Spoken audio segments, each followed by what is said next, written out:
Now, if you look at the environment, if you have something like this, if you have a MATLAB installed on your system, just initialize your MATLAB and probably you're going to get something like this. But for we to write the code we need to do that in the editor environment. So for you to find your way to the editor environment, all you need to do is come over to this part that has this icon, new script. Click on it and then it's going to open up the editor environment for you to write your MATLAB code. So without wasting much time, it's very professional for you to do these three things when you're writing your code in MATLAB.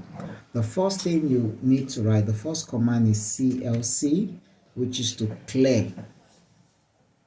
And then you have the clear all,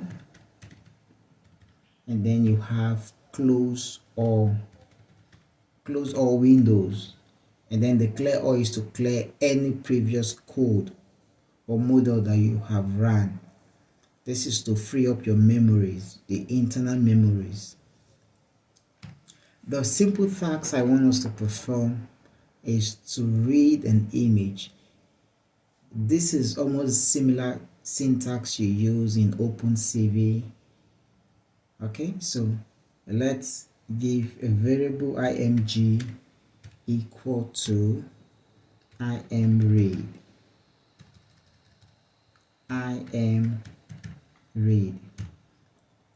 Now there are two ways you can read your input data using MATLAB. You can either have the data within the current folder where you're actually working.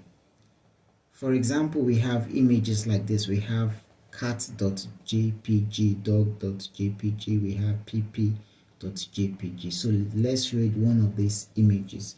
So let's read cat.jpg.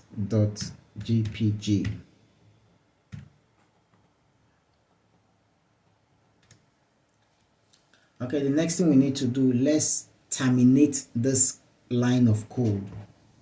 So we put a colon. Now what the colon does is to tell MATLAB that I want you to execute this line of code, but I don't want you to display the result. So that is what semicolon does. So once you terminate a line of code, MATLAB will execute the code, but it won't display the result. So if you don't want MATLAB to display your result, you use the termination command, which is the semicolon. Alright, so the next thing we want to do is we want to show the image. So we use imShow. So let's show this image. So the image has been read, the image cat has been read into the variable img. So what we want to show is, let's see what is inside the variable img, which is nothing but a storehouse that stores the image that has been read.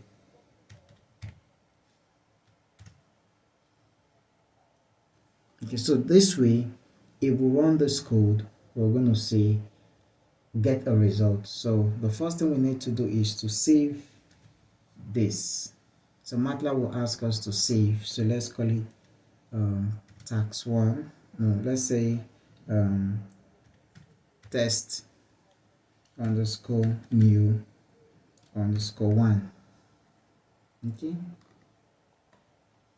Okay, let's run. So go over to the run button, click on it.